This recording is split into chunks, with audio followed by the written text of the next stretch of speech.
The Battle of Tewkesbury was fought in 1471 during the Wars of the Roses in medieval England.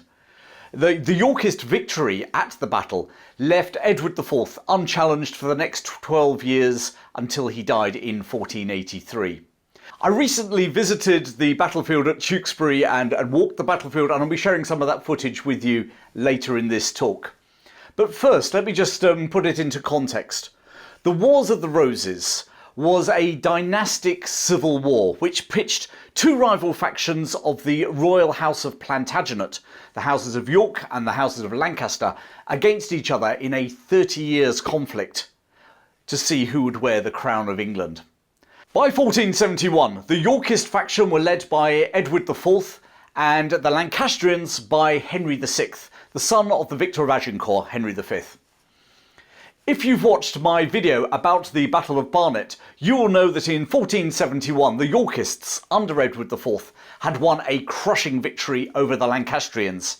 His erstwhile ally and cousin, who had defected to the Lancastrian cause, Warwick the Kingmaker, had been killed in the battle, and the Lancastrian claimant to the throne, Henry VI, was Edward's prisoner in the Tower of London. There's a link appearing about right now, so if you want to get the backstory, watch that now and then come back to this sequel. Despite his victory at the Battle of Barnet, Edward IV and the Yorkists still had one opponent who would fight like a lion, or at least like a lioness. Margaret of Anjou, the wife of Henry VI. There was no way she was going to sit back and let the Yorkists deny her son, also called Edward, just to confuse things, Edward, Prince of Wales, his birthright of the English throne. In 1471, Margaret had already been gathering an army in France to reinforce Warwick and the Lancastrian cause in England.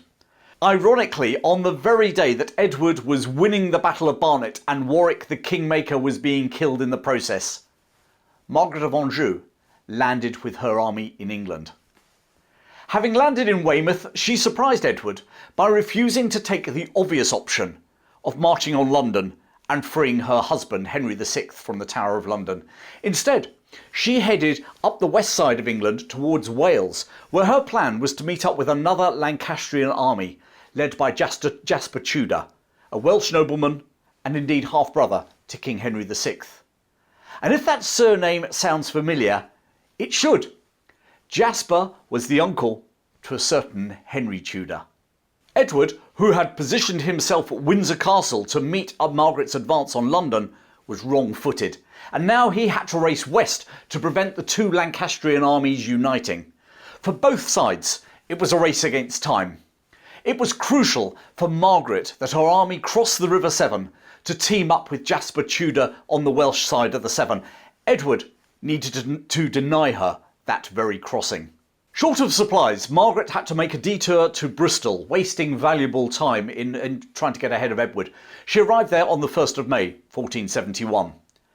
Having resupplied, Margaret, who was now joined by the Duke of Somerset, fresh from the fiasco that was the Battle of Barnet, pushed on to cross the River Severn at Gloucester. However, upon her arrival in the morning of the 3rd of May 1471, the Yorkist garrison slammed the gates shut on her. Not in a position to lay siege to the town, and certainly hadn't got the time to lay siege to the town, she had to move on upriver, looking for another crossing point. And fast, because Edward was on his way. She hastened her already weary army 11 miles up the river to the next crossing point at Tewkesbury, arriving that very afternoon. Her army had covered 24 miles in the last 16 hours, which was fast going for a medieval army on foot. One downside of her dash to Tewkesbury was that the Yorkist garrison at Gloucester had sallied forth and had captured some of her cannon that were lumbering slowly behind her fast-moving army. Whilst there was no bridge at Tewkesbury, the River Severn could be forded at a place called Lower Lode, which was just below where the Severn is joined by the River Avon, as in Stratford-upon-Avon. Edward too had been rushing towards Tewkesbury, and within a matter of hours, Margaret's scouts reported that his army was just 5 miles away and coming on fast. The Lancastrian army was exhausted, and the Duke of Somerset informed Queen Margaret that if they attempted to ford the river, they would be sitting ducks for the Yorkists with, troops on either side of the river and many of them stuck in the river itself. Margaret, Somerset and her other senior commanders decided that they would stand and fight on the east bank of the Severn. It wasn't as if their situation was utterly hopeless either. The Lancastrian force outnumbered King Edward's, not by a lot, but by about 6,000 to 5,000. They had the river to their back and to their sides, which sort of prevented them from being outflanked or encircled by Edward. On the downside, the rivers Severn, Avon and Swilgate meant that there was little chance of any tactical retreat for the Lancastrian army if they needed to. Furthermore, Edward had a numerical advantage in cannon, especially as they now possessed the captured Lancastrian guns, thanks to that raiding party from Gloucester. Interestingly, cannon had already made an appearance in the Wars of the Roses at both the battles of Northampton and Barnet. The Wars of the Roses also saw the arrival of firearms in significant numbers on both sides. I mean, these were rudimentary muskets. They were fundamentally sort of long barrels attached to wooden platforms, and they were fired using a fuse. Highly inaccurate, they were, in many respects, more of a danger to the user than to anyone they were actually aiming at. At this stage in warfare, their main effect was psychological. The real killing machines were still the archers. Skilled English archers could fire at least 12 arrows a minute. Travelling at a terminal velocity of 200 miles an hour, their effect when used en masse was devastating. A skull recovered from the site of the Battle of Tewkesbury earlier in the Wars of the Roses shows just how devastating an arrow could be. Apart from archers, the armies would have consisted of nobles and their men-at-arms, professional soldiers, normally heavily armoured, fighting with swords, maybe with battle axes, and whilst mounted, they would often fight dismounted in the battle. And finally, you had your rank and file soldiers, less heavily armoured, some not armoured at all, save for a helmet. They tended to be armed with, pike-like weapons, many carried daggers. Those were the soldiers on both sides at the Battle of Tewkesbury. Somerset took charge of battle preparations whilst Margaret retreated to the safety of nearby Tewkesbury Abbey. And meanwhile, Edward and his army camped that night just 3 miles from Tewkesbury. The Battle of Tewkesbury was fought on the next morning, the 4th of May, 1471. The Lancastrian army was nominally commanded by Henry VI's 17-year-old son and heir, Edward, Prince of Wales. However, more experienced commanders actually took tactical command. We had the Earl of Devon commanding the left of the Lancastrian army. Lord Wenlock took the centre alongside Edward, Prince of Wales, and Edmund Beaufort, Duke of Somerset, took the right. Edmund Beaufort's father had been killed in the First Battle of St Albans, the opening battle of the Wars of the Roses, and his elder brother, Henry, had been executed after the Battle of Hexham. So, with that amount of luck, you'd think the Beauforts would try and stay well clear of battles during the rest of the Wars of the Roses. But here he was. Edward positioned his army with his brother, Richard of Gloucester, on the left, facing Somerset, himself in the centre, and Lord Hastings in the reserve. This was the successful triumvirate of command that had produced a victory at Barnet less than 3 weeks beforehand.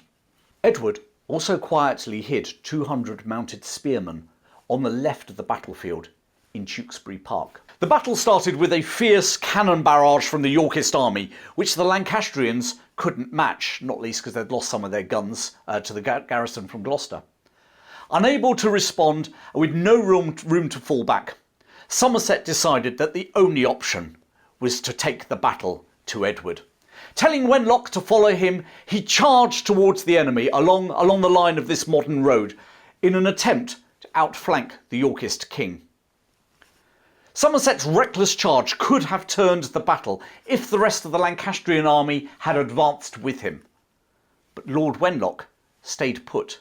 As it was, Richard of Gloucester wheeled his men to meet the threat, and at that moment where the Duke of Somerset and Richard of Gloucester's men hit each other, the 200 mounted spearmen that Edward had hidden in Tewkesbury Park now broke cover and hit Somerset's own flank.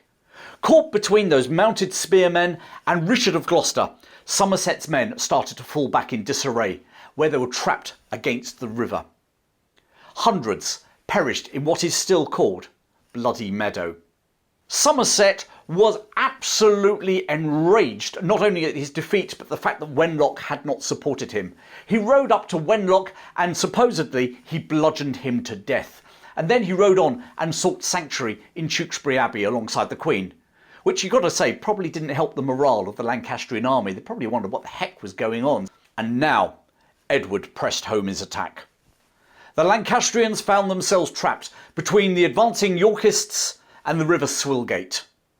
The Swillgate, I have to say, is not much of a river compared to either the Avon or the Severn, but its steep banks made it a death trap for the escaping Lancastrians. Over a third of the Lancastrian army was wiped out at the Battle of Tewkesbury, 2,000 men for just 500 Yorkists. But worse than the loss of men for the Lancastrian cause was that Edward, Prince of Wales, was killed. Now, accounts vary between him dying in the battle or being captured in a nearby wood by the king's middle brother, George, Duke of Clarence, and being beheaded on the spot. Either way, it was over. Edward, Prince of Wales, was dead. He was buried in front of the altar in Tewkesbury Abbey. Margaret was surrounded in Tewkesbury Abbey. Somerset was hauled out of the abbey, and despite claiming a religious sanctuary, he was executed by Edward. And he too is buried in the abbey, under the floor where the gift shop now is located. Margaret surrendered to Edward, who returned to London in triumph on the 21st of May with Margaret in tow. And that very night, Henry VI died, most probably murdered, in the Tower of London. 16 years since Edward's father, Richard, Duke of York, had launched his attack at the Battle of St Albans. The Wars of the Roses seemed to be finally over. Henry VI was dead. Edward, Prince of Wales, was dead. There were no male pretenders to lead the Lancastrian cause. Well, if you didn't count a 14-year-old distant relative, Henry Tudor, and he had a cat in hell's chance of ousting the House of York, didn't he? The grieving Margaret of Anjou went into exile in France for the remaining 11 years of her life. She never returned to England. Edward IV was to reign for the next 12 years with little opposition, ushering in a period of peace and growing prosperity. When he died at the age of 40, he was succeeded by his teenage son, who was proclaimed Edward V. However, his uncle, Richard of Gloucester, who had fought so valiantly and loyally for Edward IV at both Barnet and Tewkesbury, challenged the young king's legitimacy and took the throne for himself as King Richard III. His brief reign was to last just 2 years until he was challenged on the battlefield at Bosworth by that long-shot outsider, Henry Tudor.